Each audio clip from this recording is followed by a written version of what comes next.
Welcome to the Beyond Ordinary Woman podcast.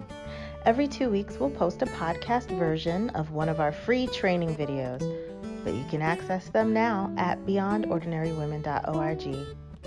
This episode or series includes downloadable information on our website, beyondordinarywomen.org. Go to Resources on the main menu and click on podcast/video extras.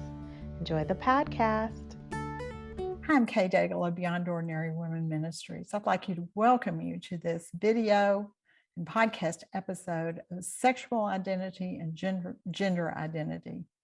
We have as our special guests two very special people who have studied this. They know what they're talking about, and I do not. So I'm here to ask questions, and they are here to provide some answers and to get some guidance for us.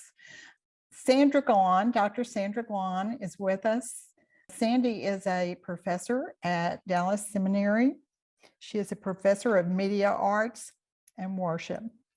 She is also an author, journalist, and speaker. Welcome, Sandy. You've been here before, and we always appreciate it when you're able to come. Love sharing with your listeners. We also have today our very first man doing one of our episodes for you. So we are very honored to have Dr. Gary Barnes with us today. He is professor of counseling ministries at Dallas Seminary.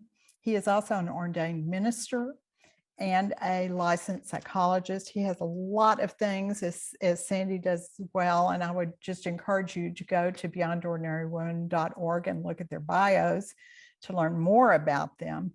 But these are just some of the highlights of their expertise and their years of ministry. So welcome to both of you. Thank you for being part of this. This topic is huge, and we're just going to be able to step our foot and just wade into it just a little bit today, I think. And it is such a hot topic that I know that many of us, like me, feel a little bit lost in all of the terminology, as well as what to do about it, how to respond to people, how to love people well who are made in the image of God. So let's get started. Let me just ask either one of you to just define a few terms for us before we get started so that we're clear. What's the difference in sexuality and gender? How do we understand that? Go for it, Dr. Barnes. Okay.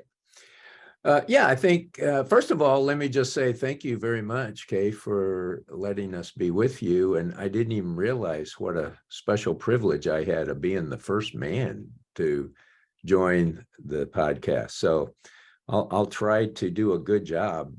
So another man might have another possibility in the future. Perhaps you have blazed the trail. Yeah, maybe so. It is a really good starting point to say, what are we really meaning when we talk about sexual identity, and what are we meaning when we talk about gender identity, and is there a difference, and is that an important difference? And so very simply, I think it's helpful to think about whenever we're talking about sexual identity, we're talking about someone's sexual preference in terms of their sexual attraction, their sexual orientation, and that would be how durable that attraction is, persistent it is. And then also what they end up coming to in terms of how they view themselves in terms of their sexual identity related to their sexual attractions. And so we can have heterosexual identity. I'm attracted to the opposite sex. We use the term homosexual orientation or attraction, and that would be I'm attracted to the same sex. And we also have bisexual orientation or attraction, and that would be I'm sexually attracted to both male and female. Okay. So that's really what we're talking about when we're talking about sexual identity. When we talk about gender identity, it's not specifically in reference to what their sexual attractions are. It's about how they view themselves in terms of male or female. And so when a person has their biological sex as one indicator, and then they have their view of themselves as different from their biological sex, then that becomes a thing that creates a conflict on what my gender identity is. And the difficulty of being in that struggle, we would refer to as gender identity dysphoria. It creates an unsettledness with me. It's not a sense of congruence for me. Okay, what is the difference between just a gender role and a gender identity?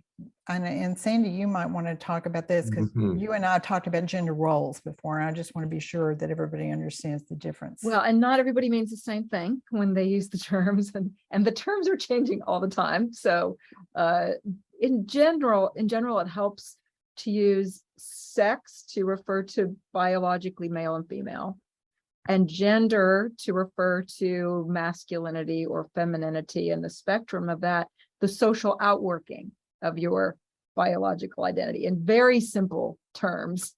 And so we also have to look at the difference between a self-description and a label. I'm a professor, and I can make that my identity, but it's not necessarily my identity any more than a chef's identity is rooted in being a chef. It could just be a word used to describe, but it could also be on a spectrum. And this is where Dr. Barnes, I think, he's my colleague and a beloved brother, and I'm glad to have him with us today. And I think he does a really great job of explaining sort of a spectrum of how that all happens. So you're on, Dr. Barnes. You're on. Yeah. Okay. So maybe just so I'm really following up on the pitch, could you restate what I'm following up on?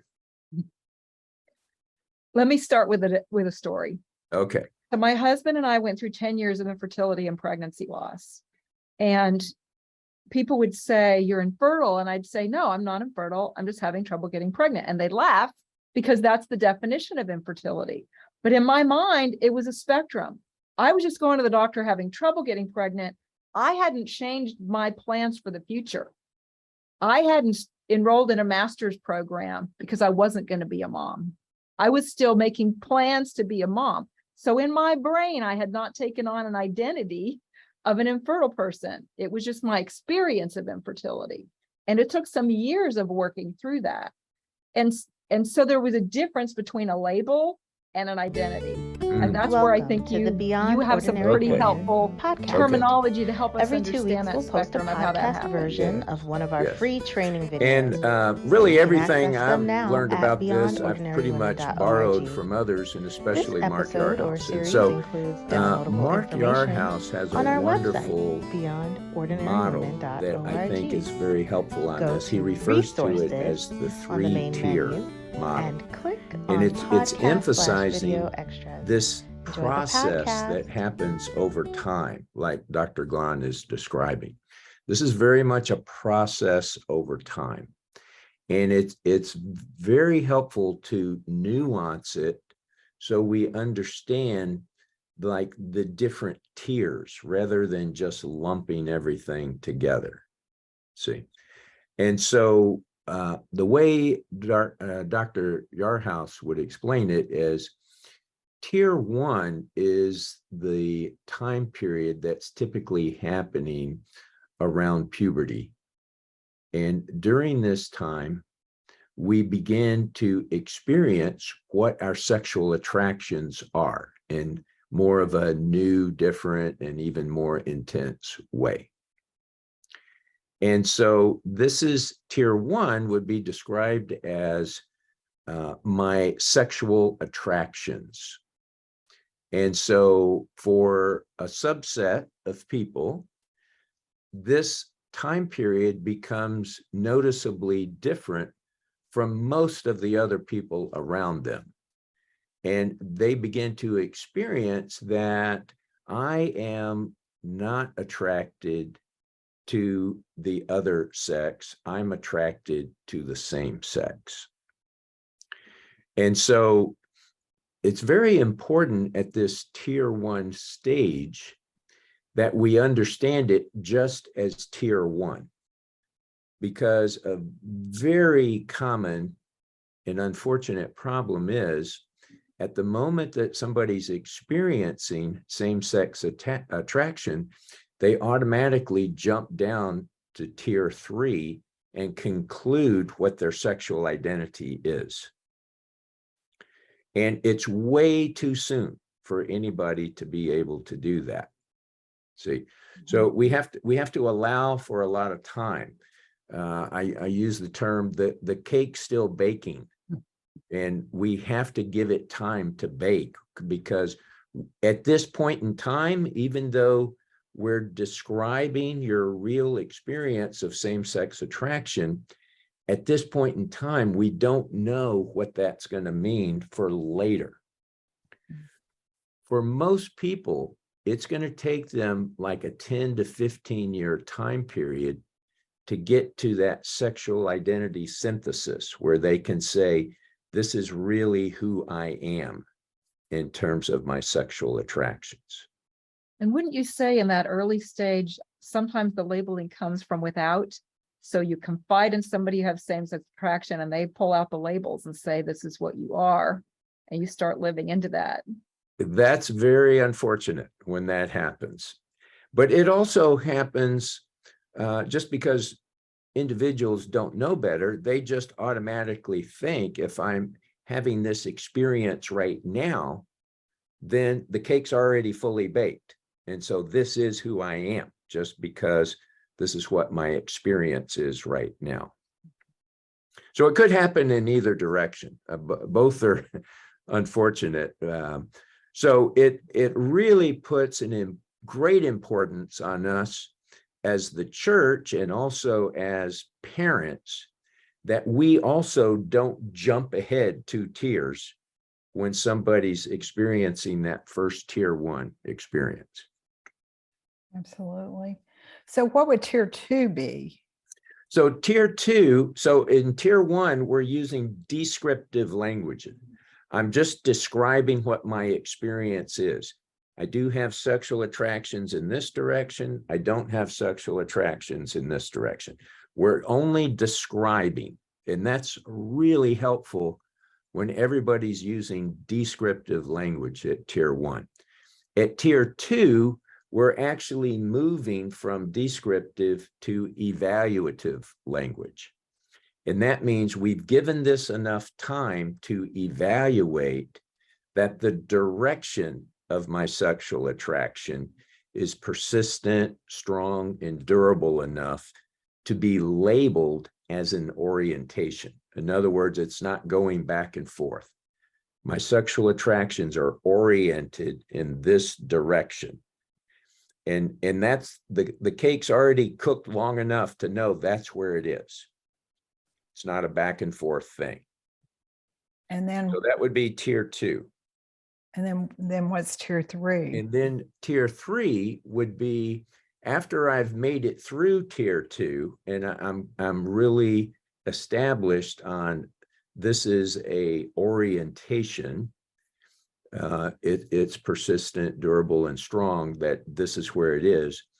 Then I have the decision time. And so this is where I take on an identity. So people can get to tier 2 and have a same-sex orientation in terms of my sexual attractions, but then they still have lots of other choices that they're going to make in terms of the lifestyle that they live, and also how they identify themselves. And so tier 3 is all about identity and lifestyle. What we would say, and this is a really important distinction for parents and church folk to grasp, is at this point in time, we would, based on our understanding of causes, we would say we're not clear. There's not strong scientific evidence to say. We know that there's many factors. There's genetic factors, hormonal factors, developmental factors, social factors, cultural factors, and even some of the developmental factors could be going on in utero. So it's like a big algorithm with lots of variables in it. But the thing that even makes it more complicated is for different individuals, different variables have different weights. Wow. And so we're not at all clear about causes of same-sex attraction and causes of same-sex orientation. What we are clear about is that people do have choices at tier 3 about the identity they choose to take on and about the lifestyles that they choose to live. Most people, we would say with high confidence, most people, but not all people, don't have choices at tier 1 or tier 2. It's just based on their feelings. Is that right? Well, we can't really say for sure what it's based on. We're just saying that it's real and that for most people, it's not something that they're choosing. Tier 1 and tier 2. Tier 3, that's different. That's when we're talking about choices in terms of lifestyle and identity. So you can choose a celibate lifestyle, but still not expect to be, quote, delivered. Can you explain that a little bit? Yeah, yes. So that's one of the choices. That's not the only choice. Some people say because my same-sex attractions are persistent, durable, and strong over time, and I don't expect these to change, then I don't want to live alone, so I'm going to choose to have same-sex relationships. Other people say, well, I would like to be in relationship with one special person, but I'm not going to have heterosexual attractions. So it's also not congruent with my faith to have same-sex relationships. So I'm going to choose to be living a celibate life. So my identity then could still use many different labels. People aren't using all the same labels when they make this choice. Some people say my primary identity is a Christian, but still as a Christian, I have same-sex attractions, but I'm going to choose to not live in same-sex relationships. I'm going to choose a celibate life. Other people might get to that similar point and say, well, this is going to be my orientation. That's not going to change. And I'm because of my faith, I'm choosing not to also live in same-sex relationships, but perhaps there could be another person that would live with me in a heterosexual relationship and even have a family together, but without the expectation that we would both share heterosexual sexual attraction. So that's another choice that I'm glad you brought that up because I have a friend in that situation. Yeah, I've worked with many couples who've made that choice. If people do make that choice, and I honor that choice, but you'd want to be sure that both people are having a really good understanding ahead of time of what that's going to look like and what that's going to involve for both people. It's a very difficult thing when that comes up after both people have said, I do, and it's never been talked about. Yeah.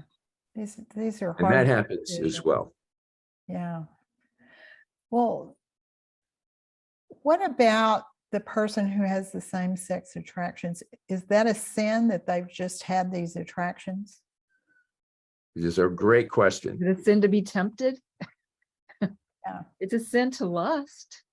So, we read in the Bible the process of that. You have a desire, but the desire isn't a sin. But if you act on it or you let your mind objectify on it, that's a totally different thing. What's the old adage that you can let the birds fly by, you just can't let them make a nest in your hair? Right. Luther gave us that one. Yeah. Well, and that, I mean, what you just described is true for heterosexuals as well. Exactly. Definitely. And sometimes we miss that point. Yes. Right. It is for all of us that, yeah. So, okay, I think that's really very helpful. Gary and Sandy, either one, maybe both of you, what can we as the church do to better support our brothers and sisters that have same-sex attraction or even same-sex orientation? What can we do?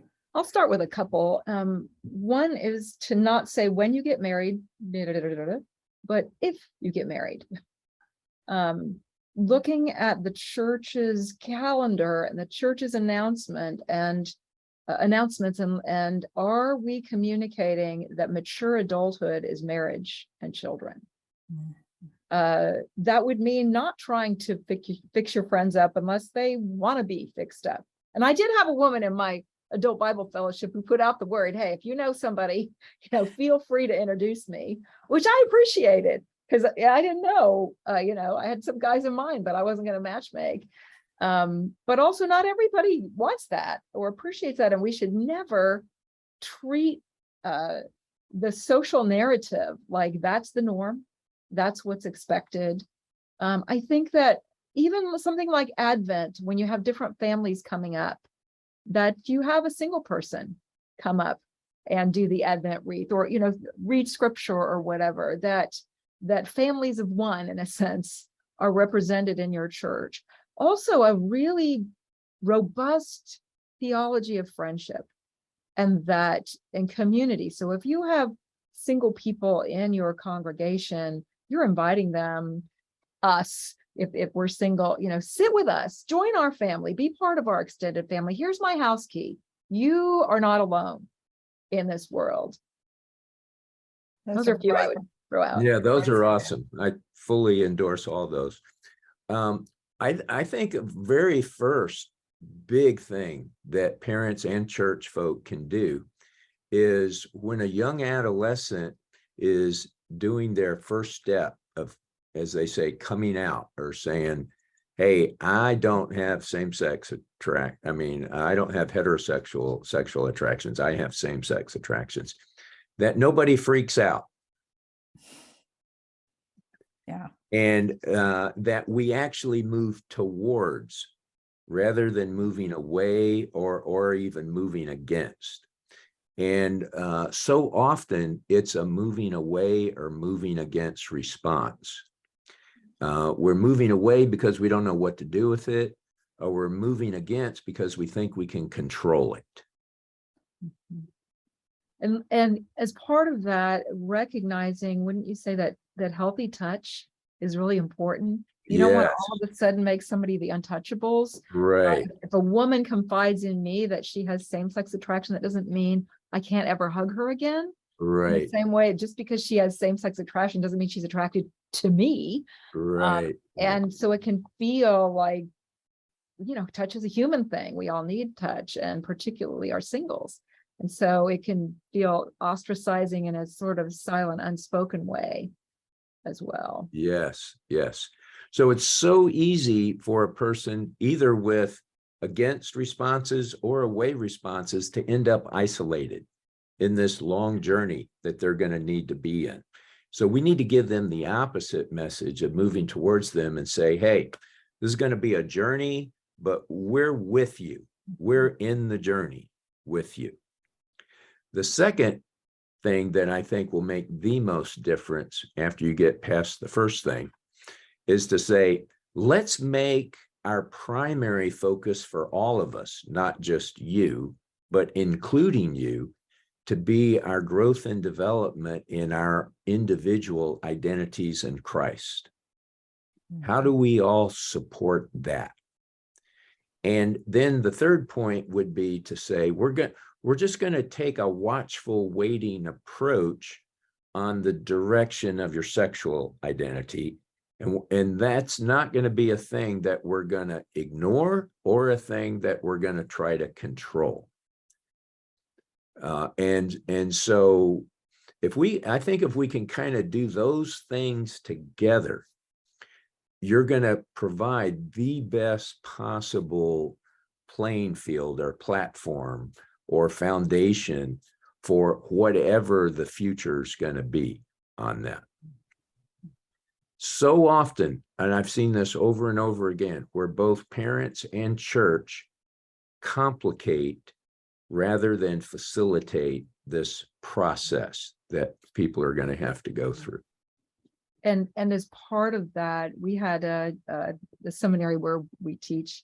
A student did her doctoral research on the parents of kids who are same-sex attracted who have come out, or young adults or older adults. And the experience, particularly of the mothers in this research, was that they too felt ostracized. They too felt shunned. They too felt like people didn't know what to say to them, so they said nothing. And so really the whole family was affected in ways we just don't necessarily think about. That's a great point. Yes. Yeah, we have trouble loving people when they aren't like us. And the church has been very afraid of these kinds of situations, I think, in the past. And so all of us as parents have been very afraid, because that's the sense we have received from the church and other people. Don't you think that it's essential for those of us in leadership to also make sure that we don't elevate this topic as like the sin issue?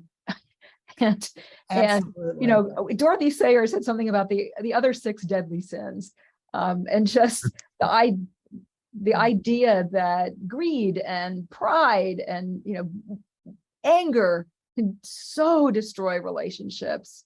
But we have our pet sins that we just think are sort of the untouchables. And to clarify, we're not necessarily talking about somebody having sinned here, right? Like, somebody asked me this week, why does the Bible say homosexuality is a sin? It doesn't. Right. Same-sex actions. That's such a great point. See, that's why we need this nuanced 3-tier model, because once you understand that, you understand that the question, is homosexuality a sin? It's a nonsense question. What do we really mean by that? See, are we talking about tier 1 and 2, where people aren't making choices, but they still have this attraction? Well, I can't really consider that a sin. What about tier 3? Well, it depends on what choices you're making in tier 3. See, so it really needs to be way more of a nuanced question as well as answer. That's good. Well, let's move for just a minute, because there are other sexual identities that are confusing to people. What about intersex? What is that? And how does that differ from what we're talking about with homosexual identity? Yes. So that's one of many terms that we would not include in the sexual identity category, but we would put that in the gender identity category. So you can have XXY chromosomes, right? So they're actually born with an extra chromosome. Well, no, I mean, that is just one tiny subset of, it could be ambiguous genitalia, which can have a huge sliding scale of options. Gary, you look like you're looking up something. Yeah, I just was gonna look at my formal definition of intersex. Oh, it's Right. good. And so what I have for that is this is a term that describes conditions in which a person is born with sex characteristics or anatomy that does not allow them to be identified clearly as male or female. It can be chromosomal, could be gonadal, could be genital. So Dr. Barnes and I co-teach a course in sexual ethics, and I tend to do the media communications part of it, and he's doing the counseling part of it. And we see ourselves as curators bringing in experts. But one of the assignments in that course is just watch a video by a Christ follower who is intersex. And I would say a huge percentage of our students leave the comment, I had no idea this even existed. Mhm. I didn't either until much later in life. In fact, I was doing my doctoral work for psychology and was doing my clinical psychology internship at NYU Medical Center. And my very first case as a psychology intern was a person who had male and female genitals. Your very first case. My very first case in my Okay, then. clinical internship. Wow. Wow. Didn't even know it existed before that. Well, So I think for many years, didn't they, maybe the doctor that delivered the baby would just make a choice and determine what this child was going to be? hope it was a good guess. Yeah, That was a common practice. there's some resentment around that, as you can imagine. Yes. And it's also one of the reasons why it's not always helpful to cite he made them male and female, because he made them male and female in the garden in a perfect state. That's not to say that you're imperfect if you are intersex, but it does mean that the Old Testament garden narrative was not a physiology textbook, and we have to be careful that we don't cite good theology as a physiology textbook, because it can be painful. I can give an example of how that happened again with our infertility. So be fruitful and multiply was a commandment given in this state, right, in the garden, and I couldn't be fruitful and multiply in a biological sense. And so there were those who told me, buy a maternity top to demonstrate your faith, because you must be in a state of sin if you're not able to reproduce, because Genesis says you can. Right. And Genesis says you're male or female. It's like, yeah, Jesus also said some are born eunuchs. So, we can talk later maybe about what that means, but it certainly opens up some ambiguity. Yeah, Yes. it really And does. what Dr. Glahn's saying right now, I think, is really a big tendency in our faith communities, is whenever we're observing a problem, we automatically attach the cause of that as a personal sin choice. Absolutely. Now, we could say that really any problem, including an appendicitis attack, is ultimately a result of sin, but not all problems are a result of personal sin choices. Right. All creation groans, but that doesn't mean All creation caused my groans under the infertility. effects of sin. Yeah. Things aren't as they should be because of sin, but that's not always because of personal sin choices. who sinned, the man or his parents. Jesus, Yes. neither one in this case. Yeah. That's right. So how do we view this, Dr. Barnes? How do we view what's going on? How do we view homosexuals? What should our perspective be here? Well, I think first and foremost, we have to take a humble, teachable approach. There could be a lot about this I don't know or understand. And I have to be willing to learn and understand. But I think regardless of what my level of understanding is, I do understand enough that the compelling love of Christ in my life should be compelling me in love to move towards others who aren't like me. Rather than moving away or moving against, the compelling love of Christ compels me to move towards. In order to do that, I'm going to have to embrace a model that says oneness, not based on sameness. We don't have to be the same in order for me to move towards and connect with you. And every Christian should be compelled to do that, because when we were not like Christ, even adversarial to him, what did he do? He moved towards us at his expense. Romans 15:7. Receive others as you have been received by Christ. So that'd be my short answer, Kay, to your question. Yeah, I love that. I think that's very wise, and I appreciate your sharing that. Let's move for at least a few minutes to transsexuality. I mean, this may be the biggest question that I'm receiving these days of other Christians that are wondering what do I do when, this or that is the situation, and somebody I love, somebody I know, maybe they're getting married, maybe it's what do we do with our children where they're hearing all this, you have to call kids different pronouns now, you have to be so careful.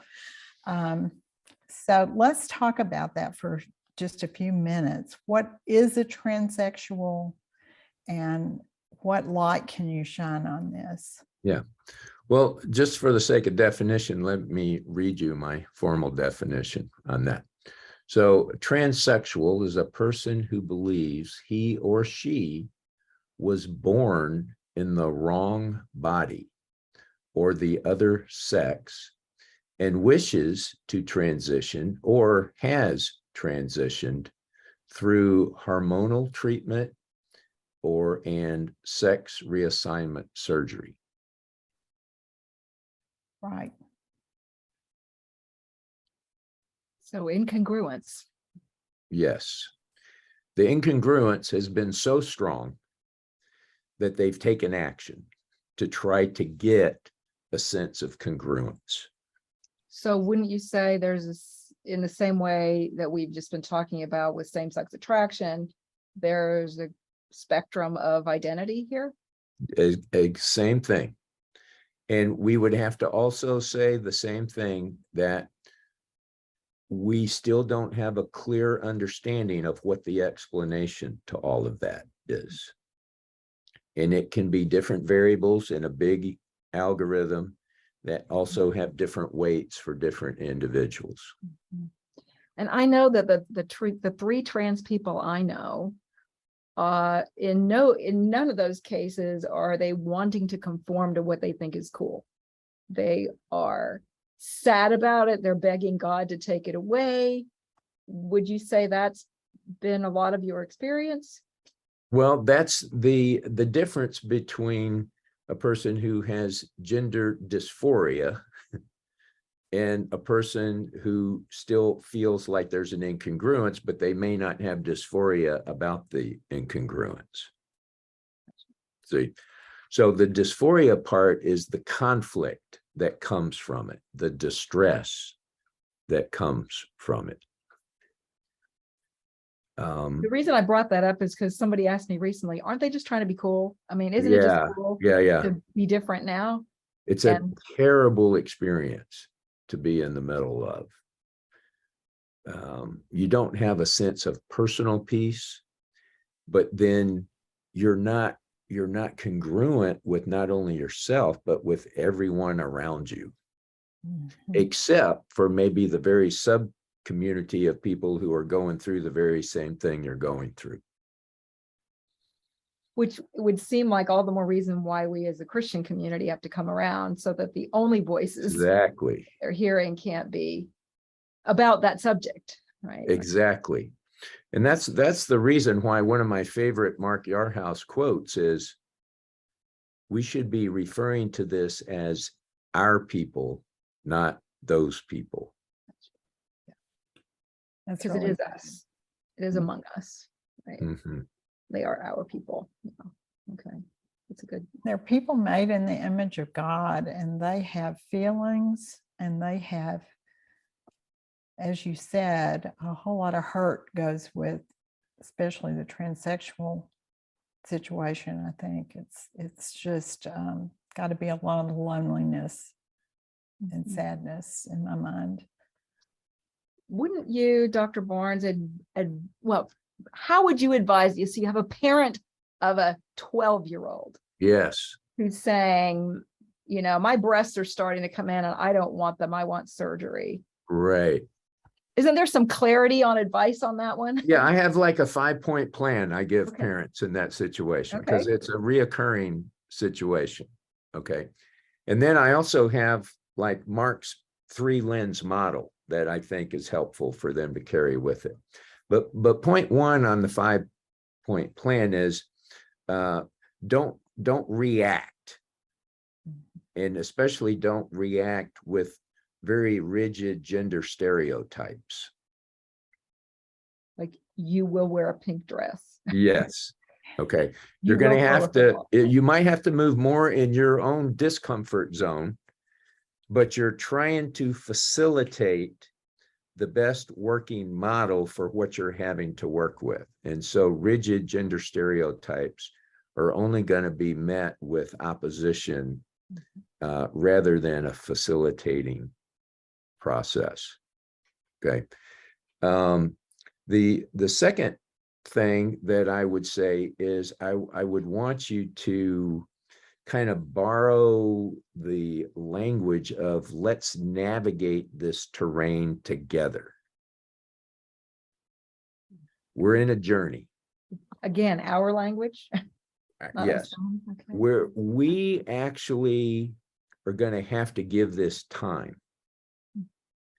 And we want to journey together. We want to navigate this terrain together. And during this time, we want to take a watchful waiting approach.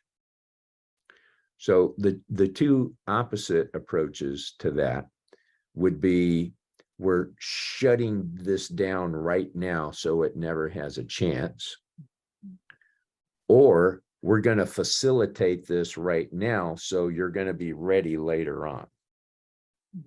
Okay. The harder choice, but of course the better choice, I believe, is we're not going to do either one of those 2 things. We're going to be in this limbo zone for quite a while, and we're going to take a watchful waiting approach, and we're going to be kind of flexible during this time period. So I might be a little more flexible on your dress style, on your hairstyle, maybe even on nicknames that you want to use, but we're not going to jump to these more radical things that in some cases might even be irreversible strategies that get taken. Okay, so that'd be point number 2. Point number 3 is, like we talked about before, we want to try to continue to use descriptive language rather than prescriptive language. What do you mean by that? Like, instead Like, of saying I am, I'm a just, certain thing, or- let's both talk about what your experiences are like, rather than labeling prematurely what your identity is. you are. Okay. That's giving a prescriptive label on this. And didn't I just see something like in the last month that sort of hit the general market, that something that said that people who are given a label are more likely to grow into the label than those who are not given a label? Yes, that's a very big influencer in the journey. And then what the label does is it promotes behaviors, and then the label and the behaviors together kind of prematurely form an identity. That's a premature identity.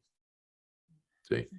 Yeah. And that's very, very important, because if you just look at the numbers, the Diagnostic Statistical Manual, DSM-5, last published in 2013, gives the prevalence rates for males and for females of gender dysphoria. And for males, it's 0.014%, or 5 to 14 out of 100,000 for adult males. And for women, it's less, it's 0.002% to 0.003%, or 2 to 3 out of 100,000 for adult females. Now, the numbers for the children is much, much higher. So what does that tell you? Some of them will outgrow. Something Most hormonally or develop. don't end up where they're starting. So if you start doing surgery early on, and they might just outgrow it. You're adding problems on top of problems. Yeah. See, that's why the watchful waiting approach it's very hard to do that, I admit, but that's your wisest approach to this. So point number 4, I would say, is to grow your supports. And that's supports for the individuals, supports for the family, especially the parents. I have a student right now who is working on his doctorate, who's building a parents support program for churches to use for this. And so we'll be hopeful that that's a good tool that can maybe be available and spread to more churches.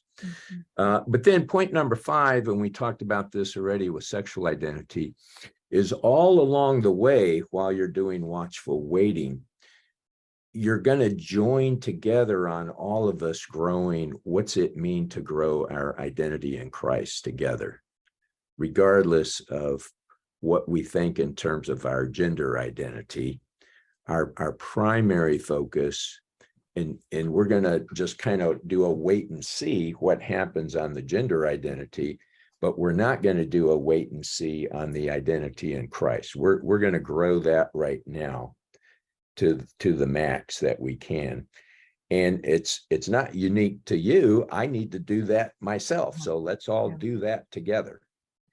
Can we make a point of clarification here, though? I had a student who said, I am not primarily a man. My first identity is a Christian. It's not either or. Right. Right? Yeah. Like, can you just talk a little bit about, like, it seems like sometimes if someone is describing their experience, we as believers sometimes say, well, you're making something else your identity, and your first identity is that of, we automatically assume they have a wrong prioritizing of identity, if that makes sense. Right. Can you speak to that a minute? Right. So maybe I'm not fully capturing what your question is, Dr. Glahn, but I would say for every single person, no matter who you are, what you do, what the goal would be is to grow my identity in Christ as my primary identity. Yeah. And I can do that regardless of any of the other identities I'm working with. Yeah, I think where I need to make a distinction is the difference between a primary identity or an either or identity. He was saying, okay, I'm either a Christian or a man. I can't. Okay. It's like, no. Your Christian identity is your primary identity, but you might. It transcends all other. Yeah. And so all your choices are going to be funneled through that priority, right? But it doesn't mean you're not a woman or a man or a person with same-sex attraction or. And what we're not trying to say by growing your identity in Christ is that you won't have a struggle in your gender identity. We're not saying that. We're not saying that heals all other. Right. Yeah. Just like a sexual identity. Right. Yeah. Thanks. That's good. Now, do you want to talk about the lenses also, or did you? Well, I think that would be helpful if you think we have time for that. Let's go for it. Okay. So again, this is from Mark Yarhouse, and what he's saying is we have kind of evolved in a response to dealing with this growing awareness of gender identity as a struggle. We tend to have two primary lenses that we look through. And especially people of faith, but not limited to people of faith, are prone to look through a lens that we would call the integrity lens. And that's the model or the lens that would say there's extreme importance on the binary model. And we can't lose the binary model. We have to keep male and female. It's got to be one or the other. That we have to maintain the integrity of the binary model. And the important thing from a faith-based position of embracing the binary model is the fact that we're all created in the image of God, and God does have theological significance in creating male and female. So we don't want to do away with the theological significance of that binary model in the original design, the theological significance of that, as we reflect God's image as male and as we reflect God's image as female. Okay.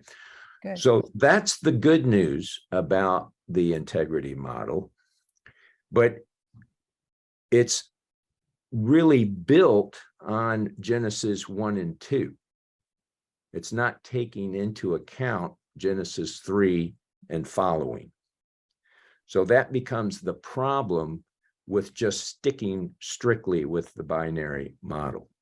In reaction to the binary model, people are embracing the diversity model. And there's also many people from a faith-based position that are also embracing the diversity model. And so the diversity model is trying to emphasize the importance of all humans, that all humans have dignity. And even if you don't fit the binary model of male or female, that doesn't mean you have less dignity. It doesn't mean that you should not be equally celebrated. And many people also from a faith-based position would say, because you are created in the image of God, regardless of whether you're demonstrating the binary model or not, that because you're created in God's image, you should be celebrated and embraced and included. Okay. So that's the good thing about the diversity model, is it's calling us to celebrate and include. But the limitation or the downfall of the diversity model is that they do that at the exclusion of the binary model. And they say there's no valid place for a binary model. We have to do away with the binary model in order to celebrate and include. The third lens is what I would refer to as the anomaly lens. Mark Yarhouse had a different name for it, but I like the word anomaly. And that's going back to the verse that Dr. Glahn identified earlier about we're in a whole different situation from Genesis 3 on. And that is the whole world groans under sin. And not every problem is a result of a personal sin choice.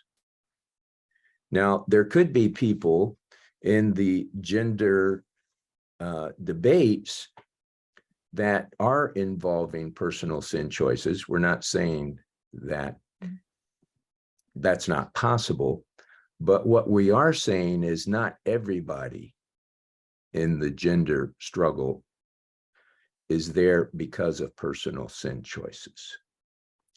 And so we have to allow for anomalies. We have to allow for things don't go according to design, and it's not always because of personal sin choices. And therefore, we do need to celebrate and include those who don't fit the binary model. But at the same time, we don't do that by getting rid of the binary model, because there's important theological significance attached to God creating male and female in his image. So those are the three lenses. And I would say to the extent that the faith community can embrace that third lens, we will be so better equipped to really bear God's image as we love and include those who aren't fitting the binary model. Thank you. I'm glad you went forward and were able to share all of that. I think that's very important. We will have hopefully is that something that we can have as like a handout to send to people? I know you got some of this from some other people, but we would just give it away free on our website. Yes, I believe I sent a PowerPoint that includes these slides, and there's one specific slide for the 3-tier model, and there's also a specific slide for the 3-lens model. And you would be free to extend that to those wanting that. Great. We also have some other resources that the two of you have mentioned that we can put on our website as well, so that people can buy books or whatever the resource is. And if you're interested in those things, you can go to our website, beyondordinarywomen.org, choose resources from the menu and scroll down to helpful resource list. And it will be part of our helpful resource list, but also in the media list that is also down on the menu. You can look at all of our resources like this by title of the video and podcast episode. So you could find this with the sexual identity and gender identity video on the list as well. Or contact us. If you can't find them, just contact me and I'll be happy to send it to you if that's too confusing, because it is to me sometimes. But we will, on the video, we'll have a banner that you can see. It's a little harder on the podcast. But thank both of you so very much. I think this topic is so important right now in our culture. It's so important for the church to know how to respond in light of all the conversations that are going on. And thank you for you have shown us how to do that well, and I appreciate it so much. Yes, we thank you for extending the message. Well, we invite all of our audience to look at our other videos and podcasts at beyondordinarywomen.org. Dr. Glahn has done some others for us. You can look for her on our website and find those. And we just invite you to look for other things. And if you have ideas for other topics that you'd like to hear about, let us know. We're always interested in those. Thanks for listening to the Beyond Ordinary Women podcast. You can find more podcast episodes and resources for women in leadership by going to beyondordinarywomen.org. This podcast is produced by Beyond Ordinary Women Ministry. Our production team includes Evelyn Babcock, Kay Daigle, Deborah Herring, and Sharifa Stevens. Theme music, Back in Stride by Don Miller, used courtesy of Christine Miller.